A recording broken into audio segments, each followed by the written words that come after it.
À cause de la canicule, ça fait une semaine que j'ai déserté mon appartement qui est sous les toits. J'ai trouvé d'autres endroits plus frais où dormir, ce qui m'a pas empêché de repasser arroser mes plantes et constater qu'il faisait 34 degrés dans mon appartement, donc j'ai bien fait de partir. Aujourd'hui c'est dimanche, les températures ont baissé et donc c'est enfin le moment où je peux rentrer chez moi. Pour me donner des forces, j'ai mangé un Libanais au jardin du Luxembourg et après direction la maison. Alors déjà, premier constat, quand on monte les 5 étages, il fait chaud.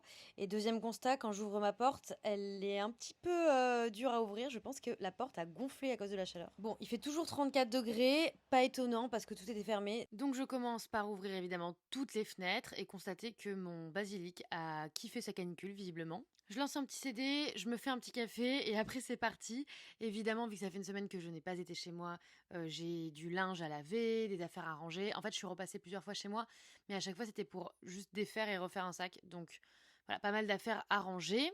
Mais le plus gros du travail, c'est de retirer les couvertures de survie que j'avais mis sur mes fenêtres. Je les avais mis à l'extérieur et j'avais vaporisé de l'eau en fait sur la vitre pour que la couverture colle à la vitre et que je puisse voir à travers ma fenêtre et qu'elle s'envole pas, etc.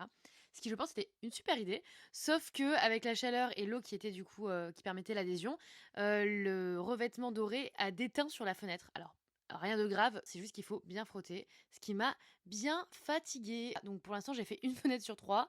Je ferai la suite dans les prochains jours. En tout cas, je suis vraiment contente d'être rentrée chez moi, même si le thermomètre annonce toujours 32 degrés. Donc là, c'est le moment de la pause et de la douche fraîche. Le deuxième truc qui était un petit peu difficile à faire en n'étant pas chez moi, c'était de tourner des vidéos et de créer du contenu pour ce compte TikTok et autour notamment de mon guide de Berlin. Donc je me suis posé genre 2 bonnes heures pour créer 3 vidéos qui sortiront dans les prochains jours. Depuis que j'ai sorti mon guide de Berlin, j'ai plein d'idées de vidéos. Je pense que le fait que j'ai une matière aussi riche, ça aide beaucoup. Et le soir, j'ai improvisé une petite beans salade, vraiment avec ce que j'avais dans mon frigo. C'est un petit peu random. Je suis allée chercher l'air frais sur mon balcon et après j'ai édité ce vlog.